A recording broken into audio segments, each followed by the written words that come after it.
Okay, we took a quick break for technical difficulties, but we are Short still here. intermission there. Yeah, I mean, we'll just paste together two different videos. No big deal. We're like that. We got an editor. Get Okay, Kate on let's. it. Yeah, yeah, we're screwed. Let me let me share the screen again. So we'll talk. Let's talk these games. We talked a little bit just before about DeMar Hamlin being a controversial figure.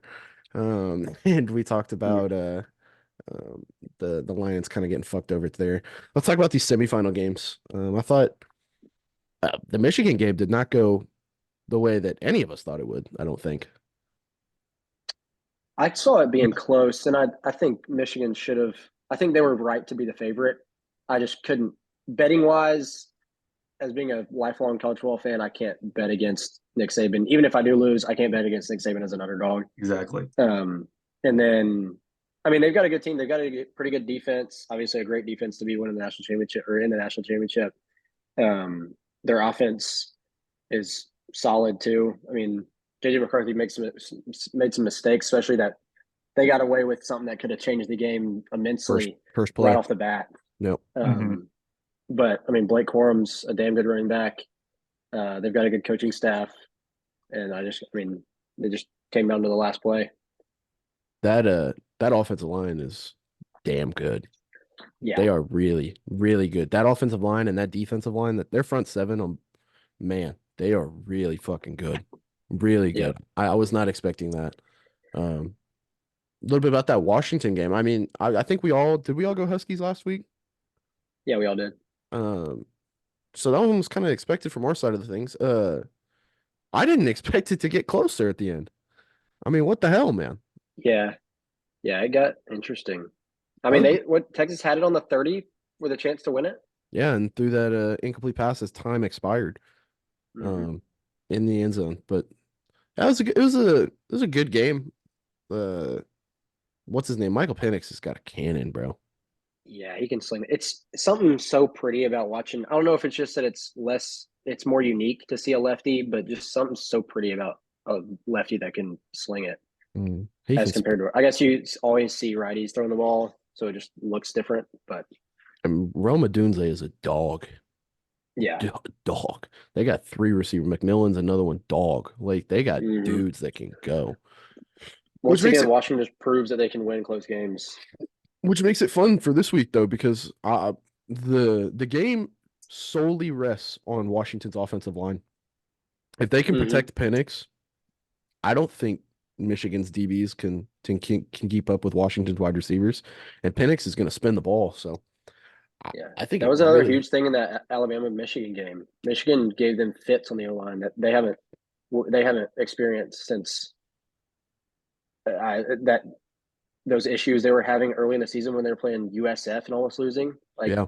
so I guess since the Ole Miss game, they haven't had problems with that at all because they kind of fixed them in the Ole Miss game. And after that, they were just hit the ground running. But Well, I mean, what they gave up Michigan did a five good sacks job. in the first half, It was a Yeah, a lot. lot.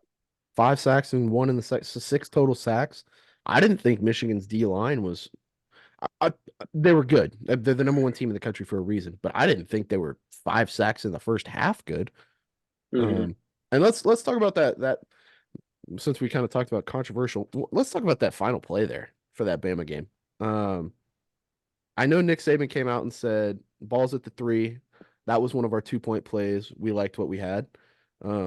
I know a couple of ESPN guys have looked at it and they said they're one block away, or if the right tackle doesn't get blown into the play, that hits. hmm I still don't like the call personally.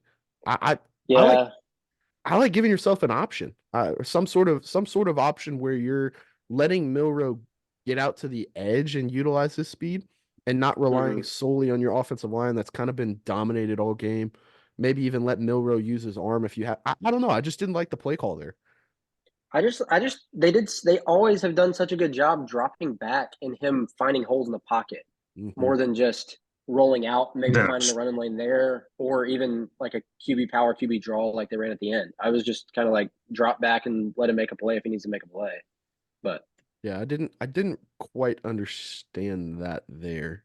yeah, Um, George. I think I called the same play you just said. Like whenever I was watching, like they should do. I think the ball's on the right hash. Maybe I said kind of do a little rollout left, maybe have someone in the back of the end zone and give them an option to throw or, run it in. That's the play I called. But And Mhm. I want to say Michigan had literally just run something similar to that play to score right before regulation ended.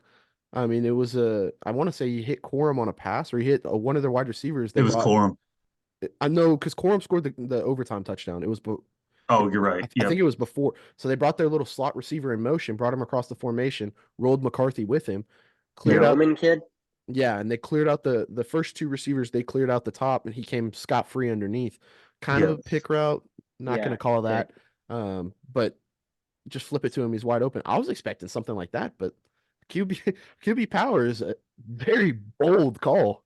Very bold call. They were right I though. don't know Like that. I don't know if it was that bold though. I will say that like he had a lot of success running the ball, especially in the first half. Like that's the only time they could move the ball was whenever he would, every third play he would run it, right? Mhm. So I don't know if I necessarily hate the call. I do think that it was better though. Yeah. After seeing it on film at the end, I didn't hate it. And they're right about the right tackle. I mean, the right tackle got absolutely blown up. But there was still an outside. There was an overhang coming off just absolutely free without anybody touching him. I don't know why you didn't clip him with the tight end that split float across it, unless he was an option for him to throw it if Milrow read it correctly. But If you're pulling a guy, I mean, there should never be an option built into that. Like if you're pulling QB Power is not. I don't know. I don't like a play action pass off of QB Power. There's too much going on up front for me personally, because your yeah, in offensive short line yardage better. situations, I mean, we ran pull play action pass plays, but I liked them, but you just got to be really and not like I mean in that sense it's such a quick pass that you almost don't have to worry about it as much. But I don't know. I would have liked to see the tight end clip the overhang that came off Yeah, free. and that was another thing too. He was so far upfield too that I don't think he's getting a touch on Milrow unless that tackle gets blown up like he did. So Mhm. poor angle by that overflow getting upfield. Um, Michigan was clearly geared on a pass play. I mean, I think that's pretty Yeah, obvious because as a defensive lineman for a run play, you're not getting that much penetration. And honestly, penetration for a power play is much more beneficial, especially on the backside of the play, is much more beneficial for the offense usually. So credit to that guy getting a fucking get off and thinking it's pass and I'm just gonna drive my guy into the quarterback's lap. Um, yeah, but that usually doesn't work out, honestly. So just a crazy go against all football rules play there. Um, yeah. And and it Milrow didn't do a very good job of following his guard either. I poor mean No. snap, he just runs straight into the butt of the a center tackle. basically. Yeah, Yeah, poor snap too. I mean the that center that really changed the game. I remember I forget what it point in the game, does. but it was second half and it was like two bad snaps in a row Mhm. after they had started driving and it just stalled their momentum. Well, if I'm not And mistaken, Yeah, too, the thing that the re the reason it was 4th and 30 in the Auburn game was a bad snap, if I'm not mistaken. So I think you might be right. which I Or don't know how you have a that, penalty week maybe, but 14. I think it was both. I don't either. Yeah. And as a like lifelong quarterback, nothing in an offense can throw you off kilter more than bad snaps. Hmm. Like your eyes are off. The running backs are slow, waiting on handoffs. You can't read the defense while the snaps come in. Like you want to be able to like watch the ball come in and catch it, but you almost want to have that be in your peripheral so you can see the safeties and where they're moving right off the bat rather than having to just stare at the ball the whole time and like catch it, especially when they're high, like on each side of your head, and low is even worse because your eyes drop behind the line of scrimmage. You can't see anything. So that's a terrible problem to have in the Yeah, national championship game or in a game to reach the national championship. yeah, Right. no doubt, no doubt. Um, Jack, did you like anything from this game? Are you thinking about touching this game here? I've looked through the some trends. If I was going to bet the spread and bump it one way, I'd go Washington +7 probably. But the more I've looked at the over under, the more I like the under. Washington as a negative to it, Washington can easily go over this total in big games. They've done it a pretty good bit this year. but I think Michigan is a better defense than they've seen all year. Also, I think the over-unders might be inflated a little bit because of the past two games when we're coming off a month of offensive prep time. Now we're going into a week of offensive prep time, which is completely different. And not to mention Washington, I don't know where they've traveled, but Washington traveling from Seattle to New Orleans, back to Seattle, and then to Houston is a ton. Michigan, on the other hand, has not gone over 56 in seven consecutive games, and they've only gone over that. They've only gone over 58 in 2 games all year. I guess essentially what we'd be betting, because that was the first thing we kind of talked about and noticed with this game was the total. Essentially what I would, in my mind, what I'm betting on is Michigan's defense, because Washington's biggest struggle last week was not the pass defense. Quinn Ewers really didn't do shit. They couldn't stop the run, and Michigan's going to hit you with a heavy dose of that. So you better load the fucking box if you're playing Michigan and make JJ McCarthy beat you. I think Michigan wants to be a low-scoring game too. Yes, very much so. Very much so. They don't want to get into a shootout with Washington because Washington could boat race you. Yeah, that's got to be Washington's game plan. I mean, if I were the Huskies, I might, take the option to receive, the opening kickoff and try to like set the pace, right? Yep. That might be my play, but I agree with that. Should be a really good game. Monday night, 6:30 in Houston, Texas, which not a historic bowl game, not one of the big 6 bowl games. Like, what are we doing, guys? I don't like that. I don't like that at all. It's not the Rose Bowl, it's not the Sugar Bowl, it's not the Cotton Bowl. What are we doing? We're just picking random venues now. What is this, the Super Bowl? Like, I don't know. I'm not a fan. They've done this in the past where it hasn't been a bowl game for the national championship. Like it's been in Lucas Oil before. True. It's been in Tampa Bay Stadium. I think from what I looked at the other day, I think they try to go on a sequence of indoor, outdoor for the Natty. Yeah, because I know I had mentioned that the other day. I don't know why. When I think of national championships, it feels like Cowboys Stadium gets brought up a lot. AT&T Stadium had I want to say the first one, and then Lucas Oil, of course, it being indoor there. But I brought it up. I had wondered if that was a thing where it had to be a controlled climate for them to be able to play the national championship, because there's so much riding on that.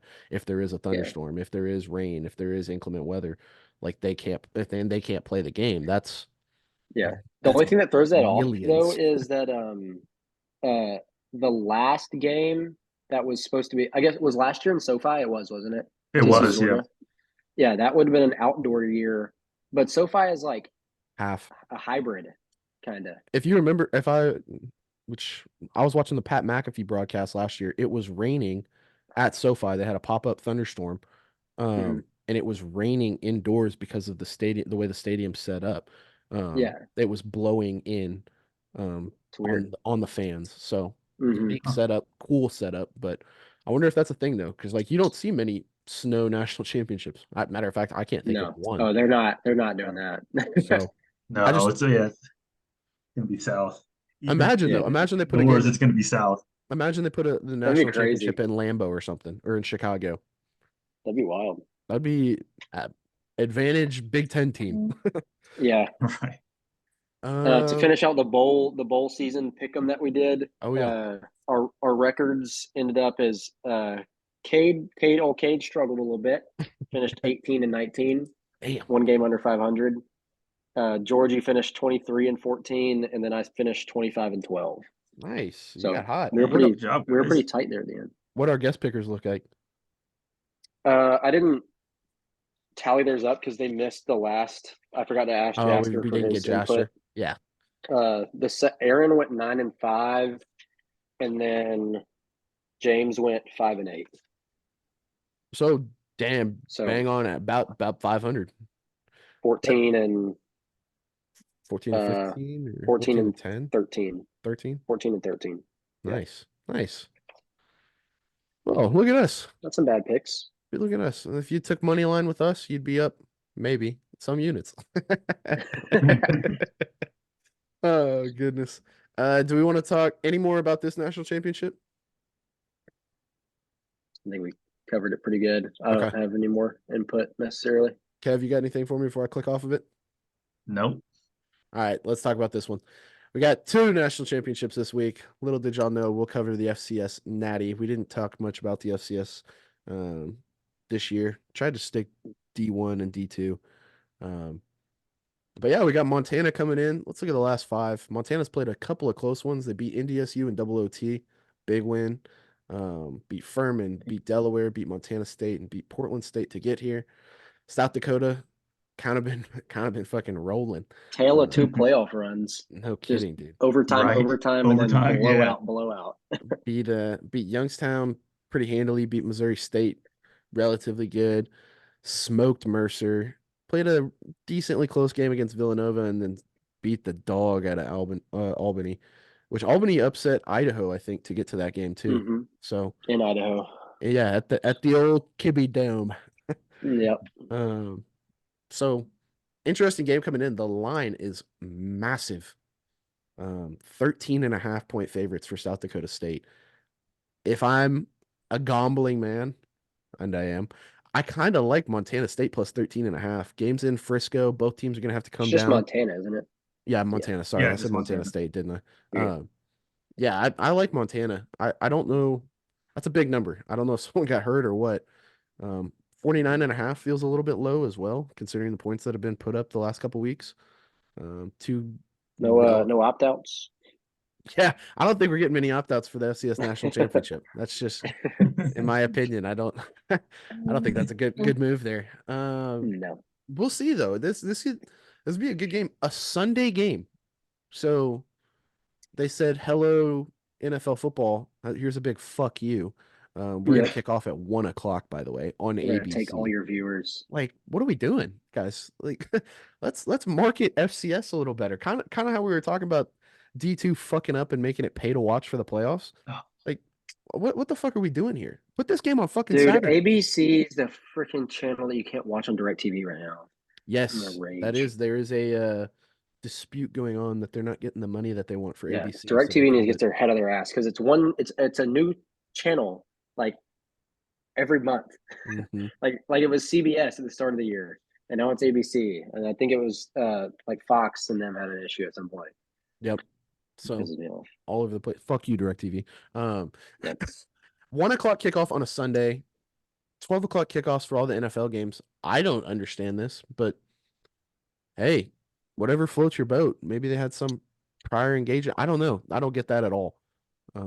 Yep. Would love to see that as like, fuck. I mean, even if you put that as like a Friday night game or the Saturday game, like why not a Saturday game? Saturday for sure. Saturday at 1. That works.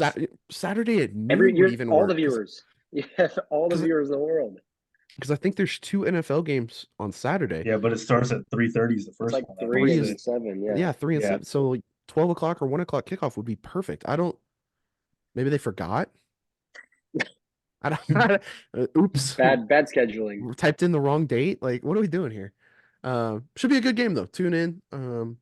I think Montana keeps it closer than 13.5 points. That's a massive total for a national championship. That is oof. All right. Let's get to the bets for the week. So my part of the WonderLay, I'm going Pittsburgh money line. I don't know if I like -3 necessarily. Games in Baltimore. No Lamar Jackson. I'd imagine no one's playing for Baltimore. They're secured. They're locked in as the 1 seed. Pittsburgh's playing for their playoff lives. They got to win this game. Talk about a stacked division this year. The AFC North, 8-8, 9-7, 11-5, and 13-3. Yeah, that's tough. Give me Steelers money line. Must-win game for them. George Pickens going to have a big day, in my opinion. Yeah, give me Steelers money line. We'll hold off on -3 for my pick in the WonderLay. Kev is going to be our honorary picker for the WonderLay this week, just because Cade couldn't make it. Kev, what do you like about this one? Well, I mean, I just straight up Tampa Bay -4.5. I mean, they've got everything to play for still, right? They still have a chance at the division, right? They do. They are tied for the lead. Yeah, they currently hold the lead. Yes. Right. So if they win, they can get in that way, or they can get in first via the wild card too. So I think they have everything to play for yet. They've been playing well, as of recently. They're hanging on, and then obviously Carolina is probably just looking to, pack their bags and forget about this year. So I think that Tampa Bay will, they'll win by a touchdown, if not more. I Nice. definitely agree. I'm I would almost say Tampa Bay minus 2.5, buy it down to 2.5 just to cover that field goal. Last time Tampa Bay played Carolina, it was a 3-point game, and that was in Tampa Bay. Tampa Bay is 4-4 on the road. Their record's 8-8, so they're 4-4 at home as well. Um, about as bang average as you can get. Coming off a bad loss at home against New Orleans. New Orleans again fighting for their playoff lives, but that's a tough one to lose at home when you could have sealed the division there. This NFC South is a roller coaster because the Saints play Atlanta. So if Atlanta wins and Carolina pulls the rabbit out the hat, I honestly have no idea who's going to the playoffs. Because Yeah, because then, well, Atlanta will jump the Saints because Atlanta beat the Saints earlier this year, so they'd have both head to heads on them. I think the head to head with Tampa Bay is split between the two, and then if it comes down to that, it goes to record against like teams or conference record, one of the two. Yeah. So yeah, it'd be a little bit of a toss up. little bit of a toss up. So if I'm Tampa Bay, I'm going in and I'm beating the shit out of the Panthers like I need to. And then we're rocking and rolling, winning the division, getting in the playoffs. So those are our two so far. Jackie boy, what you got for us? To help my decision, would we like to add a mutual pick and do the Washington Michigan under just so we have a stake on the Natty, or should I Yeah, do that as would you my? mind? Because my other one is I've got an NFL pick. Yeah, would you So mind buy? Would you think buying a 60.5 for the Natty would be a smarter play? yeah, Just because yeah, 56 is a good number, but I don't know. I like yeah, I'd buying as like it many in the points. 60s. Yeah, as many as I can there. I mean, a likely score would be like 31-28, which would be a 59. 59, yeah. I mean, 59 and a half is not bad. I don't see how. I mean, it being at 60 is kind of unlikely, I Well, guess. But it's kind of like I guess we kind of thought along the same lines last week. Michigan's going to try to control the tempo, trying to eat as much clock as they can. Um, mhm.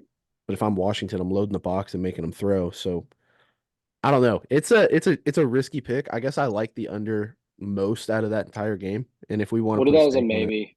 yeah, If we want we'll have it as to add it later, we we'll can put do a that. question mark next to it. No big deal. Yeah, What's your NFL pick? I'll pull it up so we can have that I'm too. doing the Raiders by 2.5 against the reeling Broncos. Confused. Yeah, they're in some turmoil over there with the quarterback situation. Jarrett Stidham's not the greatest, I don't think. Um, and the Raiders have really been picking it up since their interim replacement head coach took over. Even though, I mean, they were bad at the start. They're 2-3 in their last couple, but I mean, they beat Kansas City Up 63 on the once, lost to them Chargers. once. Yeah, they're playing at home. Aiden O'Connell's started some games lately. I think this will be their third consecutive game without Josh Jacobs, so the running back room has had time to progress. So I like the Raiders to cover 2.5, And finish the season out strong in Las there, Vegas. there's no such thing as a good loss, but that was a really good game, and that Indy game too. So can't fault them for Mm-hmm. that one. Broncos are reeling. Lost to Detroit pretty big, lost to New England, who's trying to tank, and then beat the Chargers, who are horrible. They beat the Chargers twice. I mean, their last five is skewed because they've played arguably the coldest team in football Yeah, the past couple weeks. So, and then I lost to the Texans. Yeah, I like that pick. I like the Raiders minus 2.5. If we want to do money line, we could do that too. That's low enough odds that that's not terrible. yeah. Um, yeah, that's not too bad at all. I like that. I like the WonderLay this I week. like I like it this week. A lot of NFL action. A lot of We NFL had our action. first non-one loss parlay. Granted, this was a four-legger, but we had our first ever two-loss parlay last week due I, to I, Alabama and what was the other one, George? I'm trying to remember what Oh, the mine Georgia, was. the Georgia under. Jesus Christ, man. I didn't expect Georgia to cover the total by themselves. No, nobody can really expect that, I don't think. I mean, fucking A, man. If you're not going to come to play, like, why the fuck did you show up, Florida State? I would like to know 63 to if a 3. team has ever gone over 60 in back-to-back bowl games. I can't imagine that's ever happened. 63 to 3. I mean, gosh Yeah, damn, man. I should have took the And then spread, I and then guess. Florida State players had the nerve to say something about, oh, why did Alabama get in? You just got trounced. Yeah, opt into the bowl game and maybe prove your worth because y'all fucking sucked. How about that? Yeah. Jesus. That pissed me the fuck off. Oh my stupid. goodness. I do have one NFL question. Go for it. NFC Championship game. Ooh. I think most people would pick the 49ers, but who would your guys' pick be to probably face them? Or if, against the 49ers, who do you see in that matchup? Hmm. Because you got to think of those teams that are in now, it's Philly, Detroit, Dallas, Los Angeles, and then whoever that 7 seed's going to be. So Give me the Lions making a little run. I think Dallas blows it again. Think the Lions do I think it? I think all I can't bet on the Dallas. I think all three of those teams have massive flaws though. Like the Eagles have been very shitty lately. Like been very bad. Dallas is notorious for fucking up playoffs. And the Yeah. Lions just have no experience. Like the Lions, I mean, they've at least got a quarterback with playoff experience. I agree, but I'm not comfortable saying the Lions should be favorites in any game. I think they could play any single game close. Dude, long shot here. What about the Rams? That's what I was going to say. Honestly, I might pick the Rams because they've been playing very well. Good. Yes. The Puka's Rams are good. scary. I would never want to play. Dude, it would be right now. It would be Dallas playing the last playoff team, which could be anywhere from the Bucks, the Packers, Seahawks, Saints, Vikings, or Falcons. Anybody. And then Detroit would end up playing the Rams. So imagine Stafford back in in the Detroit. Motor City. Yeah. We could have two quarterbacks returning to their former teams in dramatic fashion. We could have Flacco end up back in Baltimore by chance. Oh my god. In the second round if they win. Could you imagine? That'd be crazy. Flacco takes the Browns and beats the Ravens. Imagine, bro. Imagine. Make a documentary now. That's a Netflix special. Oh my goodness. Yeah, to answer your question, Kev, I guess I don't know. I mean, I don't like any of the other teams. I think it's so heavily favored to the Niners. Like they're so much better. I don't think it matters who they play in the NFC Championship, honestly. The Cowboys I'd like to see the betting odds on the Rams to reach the NFC Championship. That might be a nice little futures touch there. Yeah. Some more plays for our gamblers. We do have some incentives coming up. It is last week of the NFL season. Odell Beckham needs 5 catches for $250K. Nelson Aguilar needs 58 receiving yards for $250K. Dalton Schultz needs 4 receptions for $250K, 6 receptions for $500K. Devin Singletary needs 73 scrimmage yards for $250K. DeAndre Hopkins needs 49 receiving yards for $1 million, 7 receptions for $250K on top of that $1 million.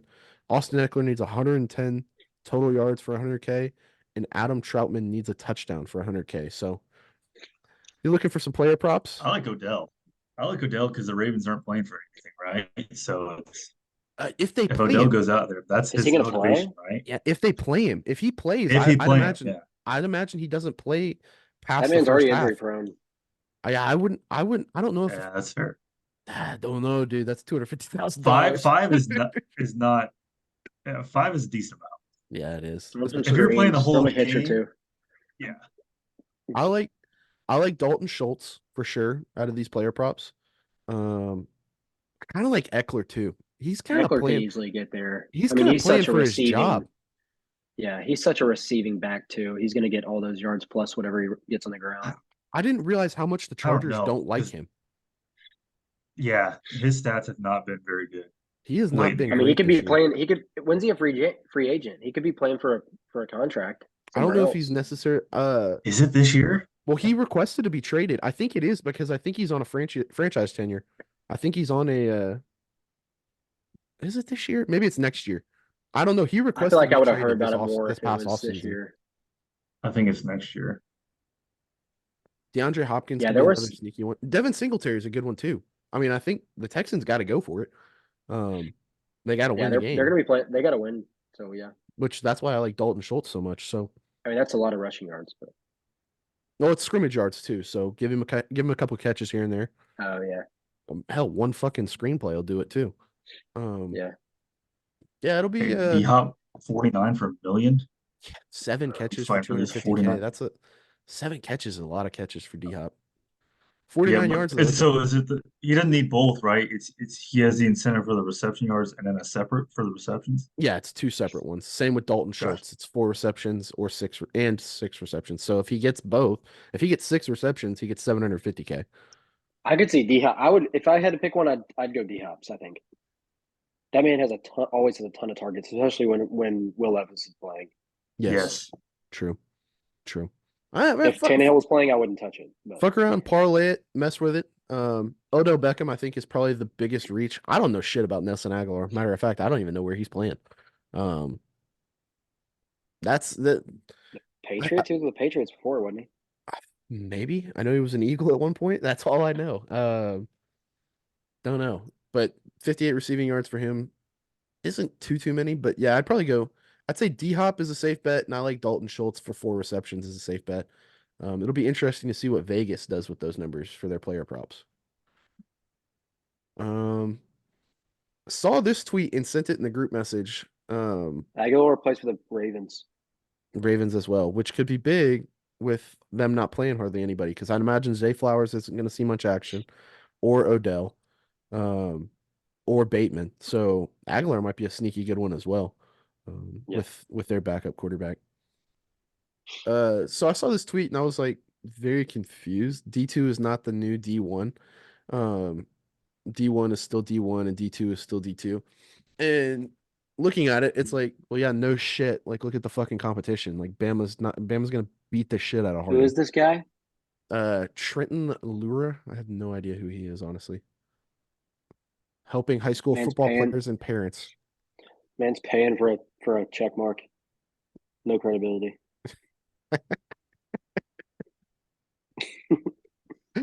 But I thought it was interesting because He helps get recruited. you said what? So this guy he helps kids get recruited, right? Is that what Supposedly. his bio said? Supposedly. Okay.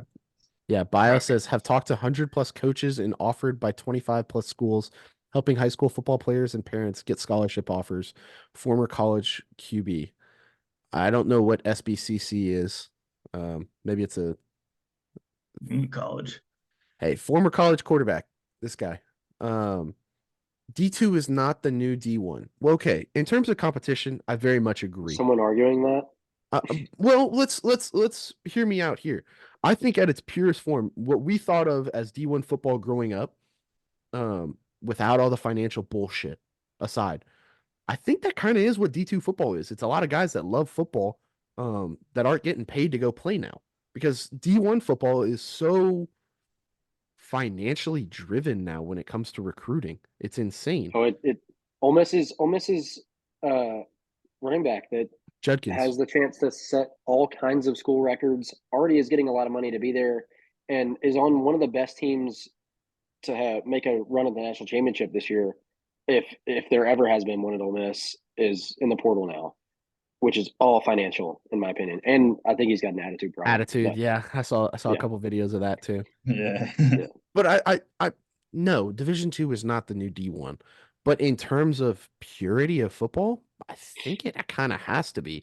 Because nothing, I mean, hell, even at FCS schools, you're getting some sort of NIL money. I don't know. Yes, in terms of talent, of course, it's not. D2 is still D2. It always will be. But man, just the way financials have ruined Division 1 football and recruiting and transferring and the portals ruined Division 1 football. Dangerous. It's a very, very interesting time. Very It's a interesting slippery time, slope. to say the least. You got to put some rules on it. It's the Wild West right now. It really is. It really is. Speaking of Wild West, West Coast offense. UCM has re-signed or has signed their head coach Josh Lamberson to a 5-year. So they lock up their franchise quarterback, and now they're locking up the head coach. These guys are bound to make a run this year, right? They're gonna run at it. They got. I mean, hell, if if they don't get cheated out of a win versus Harding, I think we could be talking about UCM in the national championship. They got cheated out of an overtime chance, George. Come on. Yes, excuse me. Sorry, cheated out of a chance to win. My bad. I apologize.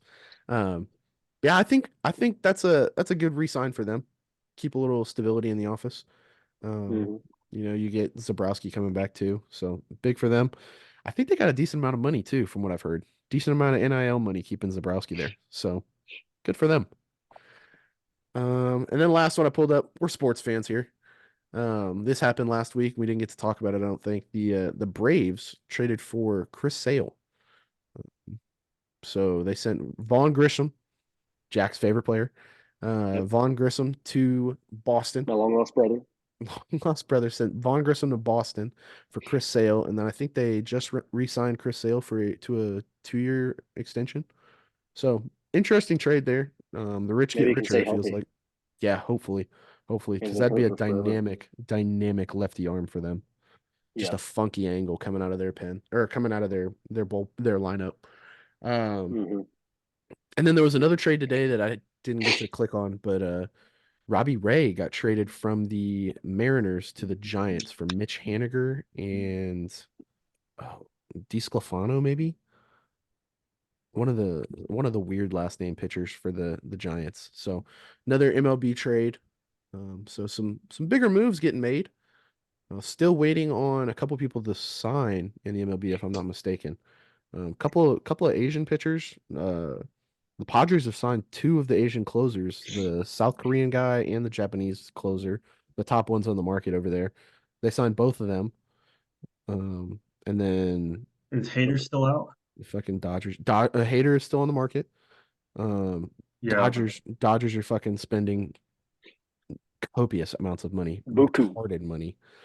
Um, they're still spending that. Bellinger. Bellinger's still on the market. I think there's a couple more pitchers. Montgomery's still on the market. I did see something come out and say that he would prefer to come back to the Rangers than go to the Yankees. But we'll see again. I saw Snell is a very big possibility for the Yankees as well. So I think the Yankees are going to make some moves, seeing what the Dodgers have done and how much money they've spent.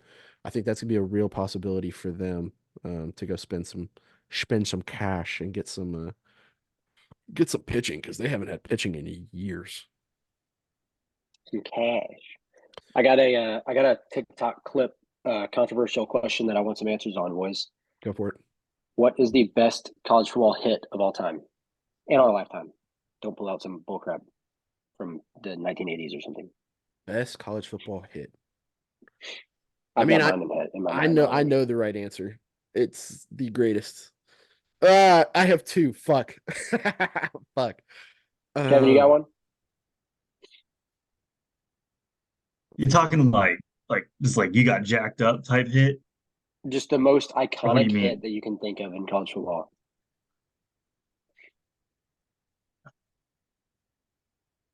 I don't want to corrupt y'all with mine because I Same. That's think like it's gonna be hard. It's gonna be hard to beat this one. same. Honorable mention. There was one from like 2005 or 6 in Vaught Hemingway, Ole Miss against LSU. Patrick Willis picks up the LSU running back at the goal line and drills him. That's pretty sick. That's not the best one ever, but that's an honorable mention. Okay, I'll go honorable mention as well. Florida, OU, Sugar Bowl, deep pass down That's the the one I was sideline. thinking of. I think it's either Matt Elam or Major Wright comes across the I top, remember this. smoked your shit. Yeah. Targeting by today's standards. Yeah, Oh, back At in the the good time, old days. at the time, oh. good football play. Yeah. Um, Yeah. okay, Kev, do you have one? I was One thinking hit. of that same one. That one. That's my That's the honorable one I was mention. thinking of. That. George, I want to see if you're thinking what I'm thinking. Do you want me to go first? Involve one team that was involved, or state one team that was involved. Michigan. Yes, in South Carolina. Oh. Jadeveon Clowney. That has to be the But best hit of all do time. you know what makes it so much better? Because South Carolina was so pissed off because The awful call, the awful play measurement before. call right before Yeah. it. Yeah. And It then he was just, the worst piece of oh my officiating. gosh. I think Yeah. worst first down call we've ever seen. There's clearly room between the sticks, and he goes, like, what? Steve Spurrier's 20 yards onto the field yelling at the ref. Going nuts. Going nuts. And literally the first play on first down, they turn around and they hand it to what's his name, who never tied his shoes, I think. Denard Robinson, maybe? I think he was the quarterback. They turn around and hand it off. Back. Jadeveon Clowney is playing right-sided defensive end, swims over the tackle, guard never sees him, scot fucking free, face mask on football, smokes dude, helmet pops off, grabs ball like loaf of bread, tries to get up and run, and trips over the guy he just fucking lit up. Just a crazy play. Mike So Tirico good. with the call. South Carolina deserves it, and now they have it. Just Dude's a helmet went crazy- 5 yards, literally went 5 yards in the air. in the air. It was that's easily Was his helmet strapped up? I mean, goodness gracious. well, okay. In Flew. his defense, you get a little sweaty under there. I mean, it gets pretty slick. But Yeah, but It's oh greased my up. god. that bitch was like a fucking hat at that point. A lot of force. Projectile. He got some G's on that play. Yeah, you're getting a bruise from that flying helmet if you get hit by that thing. Yeah, that has to be the most iconic hit of our Yeah. generation.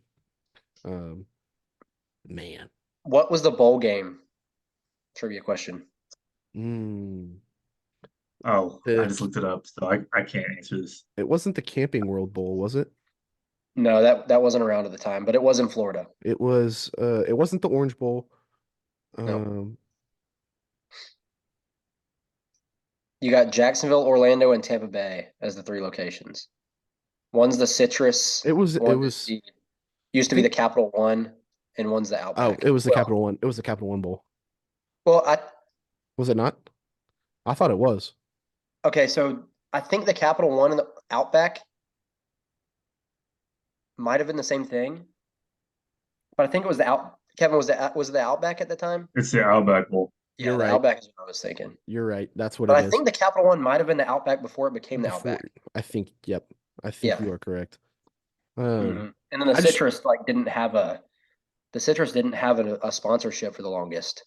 Yeah, because it was one of the, which I guess the Outback / Capital One Bowl was a part of that Big Six as well, or the New Year's Six bowl games. Yeah, it's always been a New Year's Day game. Yeah, but now it's the now it's the officially. ReliaQuest Bowl. Yes. Yep. But yeah, Citrus Bowl was always the Citrus Bowl, and that was in That's the Orlando one. Orlando. Yeah. Gators in Jacksonville. Okay, and then Tampa is the Capital One / Outback Bowl. Okay. What are the Big Six then? Rose, sugar, cotton, citrus. No, not citrus. Peach. Peach, orange, Fiesta. Yeah. I always forget about the random Central West Coast game. Yeah. But yeah, anything else y'all want to talk about? I think we covered everything on my sheet here. Perfect. Well, Kev, listen, we really appreciate you coming on. I'll see you in a couple weeks for your birthday. We'll be up there in Tulsa. And then in October for Oktoberfest, and hopefully get some golf. See you for the wedding as well. So, and I'll probably be on golf with you tonight. We're probably going to play 2K, Yes, sir. 2K tonight Yeah, together. thanks for having me, guys. For sure. Your family, yeah. if you ever need anything, just holler at us. Will do. Thank y'all. Of course. All right. Y'all have a blessed week. We appreciate y'all listening. Tune in next week. I'm under very good authority that we might have a Division II head football coach on the pod next week. So he has committed to next week, hopefully. So we'll see what happens. Friday just didn't work out for him. But yeah, we appreciate y'all. God bless. Have a safe week, and we will see you next week. Peace.